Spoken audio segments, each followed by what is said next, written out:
Olá, o Urbanidade está no ar. Vamos ver algumas imagens do programa anterior?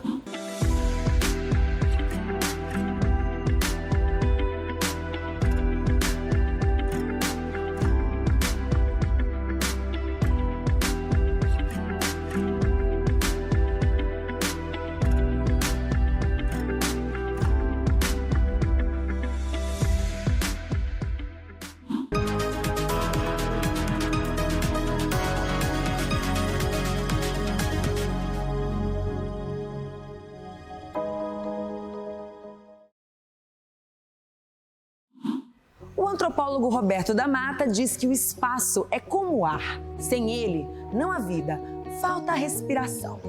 Não conseguimos ver, mas ele está lá. O espaço segue um raciocínio. E para sentir o espaço, precisamos de um certo distanciamento. Precisamos de espaço. No programa Urbanidade de hoje, vamos ver e sentir os espaços que estão sendo utilizados de uma nova maneira pela população.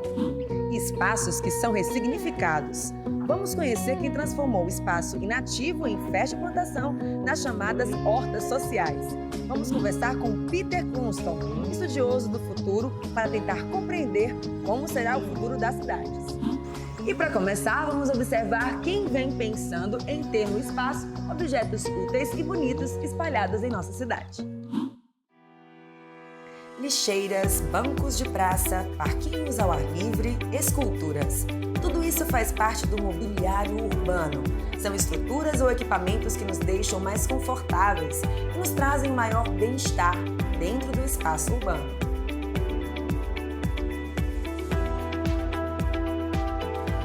Bom, em todos os espaços públicos que a gente anda, que a gente senta, a gente observa que tem um mobiliário urbano.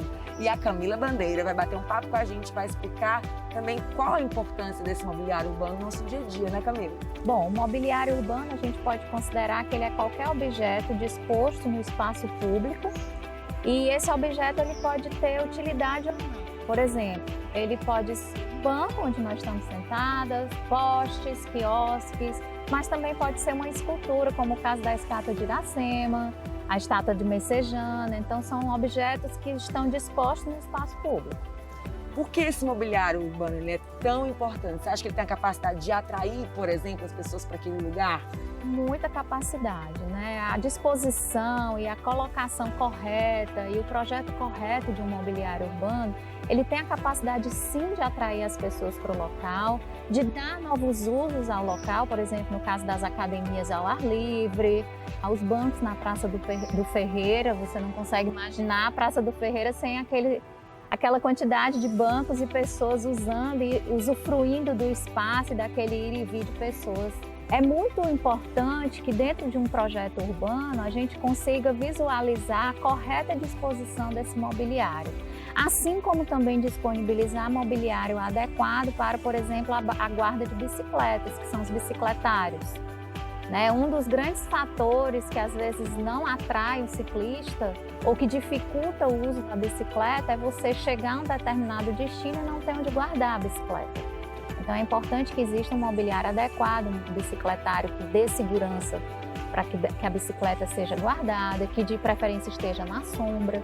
Então são fatores muito importantes que sim, tem essa capacidade de atrair, de dar diversidade aos espaços, de dar novos usos e também com o meio ambiente, e nos dá até a sensação de segurança, né? Uma vez que aquela praça ou aquela rua, aquela calçada, ela está com um mobiliário adequado, ela traz a vontade de estar no espaço, ela traz também essa sensação de segurança e de que eu me sinto ali convidada a estar no espaço público.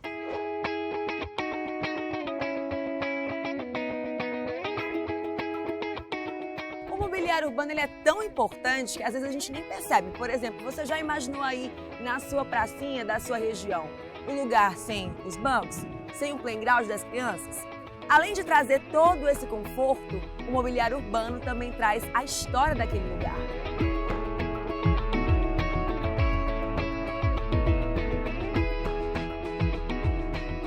Alguns autores, alguns urbanistas até consideram que o mobiliário ele nos dá a primeira impressão sobre um determinado local. Então, ele nos indica um pouco sobre o estilo que aquele local, a identidade que aquele local tem, a época em que aquele projeto foi elaborado. Por exemplo, mobiliários mais tradicionais, mais clássicos, ou mobiliários mais modernos, usando materiais, por exemplo, mais adequados para um determinado bairro. Por exemplo, nós não poderíamos nunca imaginar um mobiliário adequado à Praia do Futuro, por exemplo, que tem uma salinidade elevada, ou um bairro mais periférico, um bairro sem tanto acesso ao mar, por exemplo. Então, a gente tem que adequar os materiais, adequar o público que usa aquele local. Se é mais jovem. Se é mais jovem, exatamente. Por exemplo, numa praça onde a maior frequência é de crianças, né, a gente imagina que o mobiliário mais adequado seja um playground, um parquinho.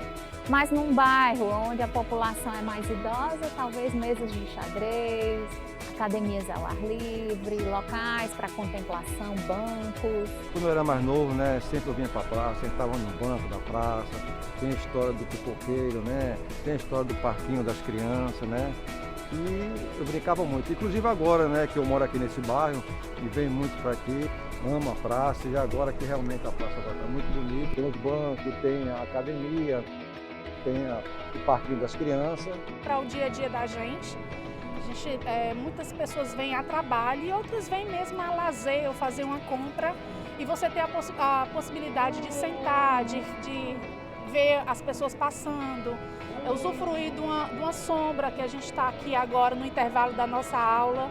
Eu acho importantíssimo e interessantíssimo, né? Tirar aquela correria do dia a dia e você poder sentar e conversar e bater um papo com os colegas e poder visualizar a cidade, né? Eu moro na Aldeota e a gente tem várias praças lá, com bicicletário e tudo, mas eu acho importantíssimo você sair à tarde, final da tarde, para levar sua criança, seu filho ou filha, para andar de bicicleta, para estar na pracinha, vendo os pássaros. Eu acho isso muito, muito, muito importante para a nossa vida, para o nosso cotidiano.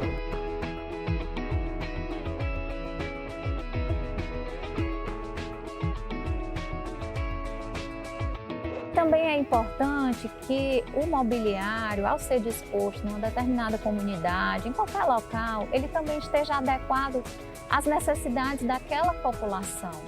É muito complicado você colocar um mobiliário que talvez não seja aquilo que a população queria. Então, isso, quando eu não me identifico, aquilo me é de alguma forma estranho e eu não me sinto tentado a guardar, a preservar. Então são essas duas questões, a questão da cidadania, mas a questão da identificação também com esse mobiliário proposto. Lembrando que destruir patrimônio público, né, é crime. É crime. As cidades, elas seguem um modelo ou vai de acordo com a necessidade do local? Não existe uma lei ou uma norma que determine a quantidade e a disposição desse mobiliário. Existe a lei da acessibilidade, que ela dispõe sobre algumas regras de adequação do mobiliário à livre circulação de pessoas, seja ela com restrição de movimentação ou não, mas não existe uma norma. A norma é sempre do bom senso, né? Que a gente consiga disponibilizar um mobiliário adequado e que esse mobiliário ele seja capaz de me orientar no sentido do correto uso do espaço público, como por exemplo o caso das lixeiras, é um exemplo muito importante. O fato de não haver lixeiras em um determinado espaço me indica que aquele lixo pode ser disposto no chão, né? Então é muito importante que exista, né, um mobiliário que também oriente o cidadão no seu comportamento. Então que a gente possa utilizar de maneira consciente, né, cada vez mais e melhor o nosso mobiliário urbano. Uma estimativa diz que a população urbana mundial vai ultrapassar os 6 bilhões até 2045. Muito desse crescimento vai acontecer em países em desenvolvimento, especialmente na África. O resultado disso tudo gera desafios com relação à infraestrutura, transporte, emprego, energia e etc. Mas será assim mesmo? O programa Urbanidade conversou com um pesquisador do futuro, o dinamarquês radicado no Brasil, Peter Kronström. Agora a gente vai bater um papo super legal com ele, que tem energia também muito positiva, que é o Peter Cronstrom. Ele é um grande assim, estudioso sobre o futuro, vai começar um papo bem gostoso com a gente agora sobre as cidades, a visão dele que ele tem das grandes cidades para o futuro. Ele é dinamarquês, mas é radicado brasileiro, né, Peter? Isso. Tudo bem, Peter? Opa, tudo bom? Prazer estar aqui. O prazer é nosso. Você então conhece, entende bem de Brasil, mesmo o dinamarquês, você entende bem do Brasil. Oh, eu tinha sorte, sim, eu tinha sorte de conhecer boa parte do Brasil. Estou apaixonado por esse país. Que bom. Falando de futuro, assim, logo de cara, que transformações que você acha que as cidades brasileiras elas vão começar a passar ou já estão passando? Assim, qual a sua visão para o futuro? Bom, uma coisa que eu sempre falo, e uma das coisas que o Instituto da Copenhague de Estudos Futuros estamos no Brasil, é porque o Brasil já é o futuro, né? E no sentido, especialmente, falando das cidades. Porque o Brasil hoje é um dos países mais urbanizados. Aproximadamente 90% dos brasileiros moram em cidades em cima de 100 mil pessoas. Esse é um padrão que a gente está esperando o resto do mundo seguir. Mas na Europa é tipo uns 40%, 50%. Mas tudo caminha para esse padrão brasileiro de viver em cidades grandes, o resto do mundo vai seguir. Então, eu sempre falo, o Brasil já é o futuro nesse sentido e vai ficar cada vez melhor, porque estamos aprendendo como que faz bom para a moradia, né? Acesso ao ar livre, cidades aconchegantes, que tem beleza e tudo isso. O que o Brasil tem de diferente? O que você observa de diferente no Brasil com relação ao futuro das outras cidades assim, do mundo? Sim, onde o Brasil realmente também é um país futurista, né? Futurístico, é porque o Brasil tem muito mistura, né? Aqui é um dos poucos países que realmente várias, muito diferentes raças, religiões e percepções conseguem conviver e conviver em paz, né? Então, e também uma coisa que a gente observa, que também é bem adiantado no Brasil, é acesso ao ar livre dentro das nossas cidades, né? E aí eu preciso falar contigo de Fortaleza. Para os próximos anos, eu acredito que vamos ver muito mais essa convivência. O Brasil, a vida é na rua. E esse é futurista, né? Um lugar onde a gente tem uma convivência, que precisamos lembrar nesse tempo de pandemia, que algum dia a pandemia vai terminar e a gente vai volver a curtir a rua. Essa é uma coisa que o resto do mundo está de olho gordo, digamos. E na pandemia isso ficou bem mexido, né? Com relação às outras cidades do mundo também, mas com as nossas cidades aqui, isso ficou bem mexido, porque é da nossa essência, né? Sim, e eu acho que por isso também a gente foi muito forte de viver a quarentena em Brasil, um país onde a coisa mais natural do mundo é sair para a rua, trocar ideia com a galera, né? Então, eu acho que uma dessas coisas é uma coisa futurística que o resto do mundo vai seguir o Brasil e que o Brasil vai só afinar essa convivência nas cidades, né? Então, eu vislumbro cidades cada vez mais gostosas para o ser humano curtir a vida. E eu acho que a história da raça humana é muitas coisas, mas uma das coisas é que estamos cada vez conseguindo tentar fazer uma convivência no planeta e cada vez mais em paz e cada vez mais gostoso para nós ser felizes, mas também com respeito da natureza, né? E em realidade, para salvar a natureza, precisamos adaptar e viver nas cidades, né? Por isso também eu tenho orgulho que o Brasil é um dos países que ainda tem o maior metros quadrados da natureza ainda indígenas, original, digamos, né? E a vida na cidade também ajuda a salvar a nossa natureza. A vida é a gente fala muito agora que estamos adaptando para um padrão de vida que a gente chama lifelong learning, né? E eu acho que temos que sempre ver as coisas boas nas coisas ruins. E a coisa boa da pandemia é que todo mundo entendeu que precisamos seguir aprendendo, porque vamos ter cada vez mais esse balanceamento entre trabalho e curtir a vida. E as nossas cidades precisam ser feitas para isso, né? Ocupar espaços da cidade também é plantar semente para colher empreendedorismo, saúde e ocupação para a mente de dezenas de idosos de Fortaleza. E para saber como isso funciona, conversamos com o Coronel Sérgio Gomes. Estudos feitos dentro e fora do Brasil mostram os benefícios com o aumento de áreas verdes por habitantes nas cidades. Entre eles, podemos destacar a diminuição de problemas respiratórios e também de problemas psicológicos, como o estresse e a depressão. Para além do óbvio de ser importante termos árvores em cidades quentes como Fortaleza, as áreas verdes também incluem a criação de hortas sociais.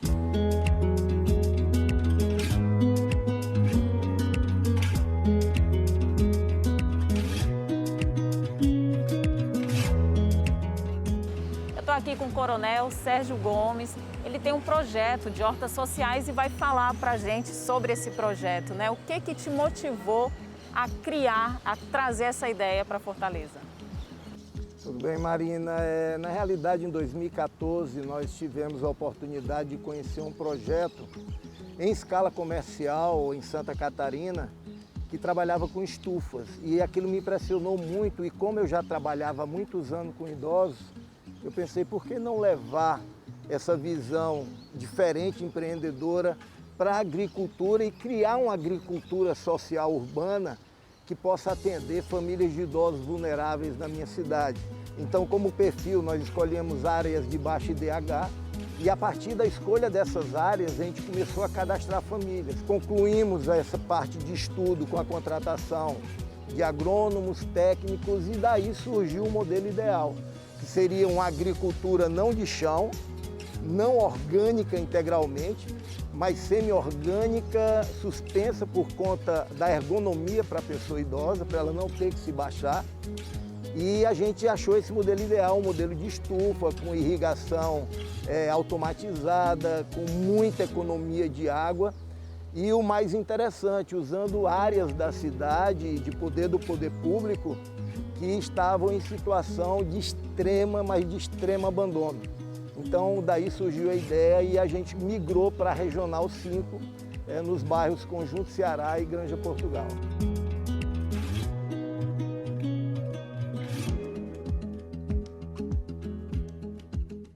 Por que a escolha do público idoso nesse projeto? Bem, Marina, eu sou o coordenador de políticas para a pessoa idosa da cidade de Fortaleza. Então, como o nosso nicho, e eu já trabalho com idosos há mais de 15 anos, e em 2014 e 2013 a gente tinha uma visão de que essa população era muito negligenciada e não tinha políticas públicas. E quando a gente fala em agricultura urbana, que é um desafio ainda maior, a gente pensou em levar justamente para um público altamente vulnerável. Então, idosos que têm doenças crônicas como diabetes, a hipertensão, né? Idosos que muitas vezes estão em casa sem um engajamento social, sem a busca de áreas públicas que ele possa interagir com outros idosos e com novidades. Então, esse foi um dos grandes desafios que nós tivemos para poder trazer esse projeto para a cidade de Fortaleza e contrariando a lógica de que uma cidade asfaltada, impermeabilizada como a nossa, ela não é capaz de ter grandes equipamentos de agricultura urbana. Então, a gente trabalha com o público idoso porque, na realidade, nós atendemos a família do idoso vulnerável. É essa família que tem também benefício de tudo que ele leva, porque lá eles nos ajudam a plantar, eles ajudam a colher, eles interagem na parte de berçário das hortaliças e tudo que é produzido eles levam gratuitamente para casa. Então, esse sentimento de trabalhar com o idoso, ele é muito forte já na gente que faz a política da pessoa idosa. E fazer com eles esse projeto inovador, para a gente foi realmente muito gratificante.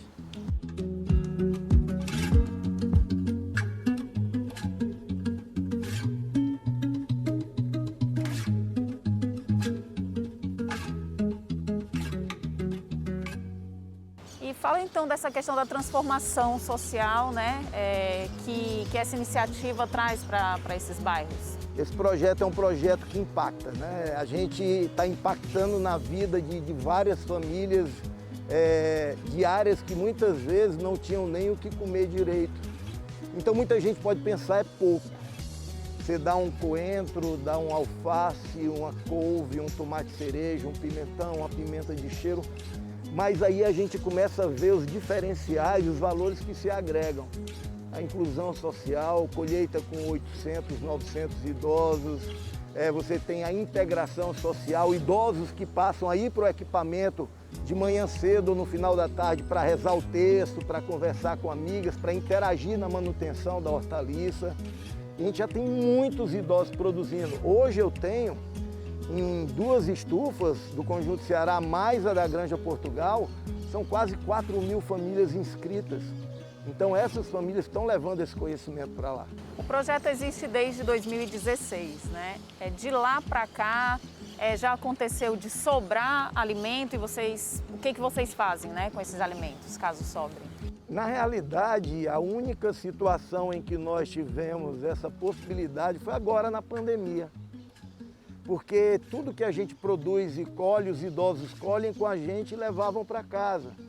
Como o meu público é um grupo de risco dentro da pandemia e obrigatoriamente foi para o isolamento social, naquele período de lockdown, então estava com as estufas plantadas. Então o que fazer? Então foi daí que a gente surgiu com a ideia de beneficiar as entidades que trabalham com idosos, como lá Torres de Melo, Santa Casa, Casa de Nazaré e várias outras que estiveram conosco lá. A gente voltou a atender o nosso público. Só que diferente, a gente não pode aglomerar os idosos na horta, mas a gente lançou um delivery. A gente vai na casa do idoso cadastrado e tudo que ele levaria da estufa, a gente está levando até a casa dele. Como é que você se sente pessoalmente de ver esse projeto dando certo, transformando a vida de tanta gente? Se eu tivesse que te responder com uma palavra, eu falaria realizado, porque quando você trabalha há quase 15 anos com idosos, eu comecei esse trabalho lá no Corpo de Bombeiros, para mim é uma realização. Eu tenho quase 30 anos de vida pública, mas eu sou bem honesto com você. Nada mexeu tanto comigo, e olha que a gente tem várias outras ações com idosos, mas nada mexeu tanto comigo como você vir para uma cidade como Fortaleza, 5ª capital do Brasil, peitar de certa forma o sistema e dizer: eu vou implantar a agricultura social urbana aqui e vai dar certo. E deu. Muita gente no primeiro momento disse: olha, você está louco, não dá certo, vai começar e vai parar. E a gente completa hoje quase 5 anos, produzindo sem parar, ajudando as pessoas, dando alimento de qualidade, formando mentalidades. Está mudando a cabeça de muita gente. E então minha resposta para você é dizer que eu me sinto muito realizado e muito feliz.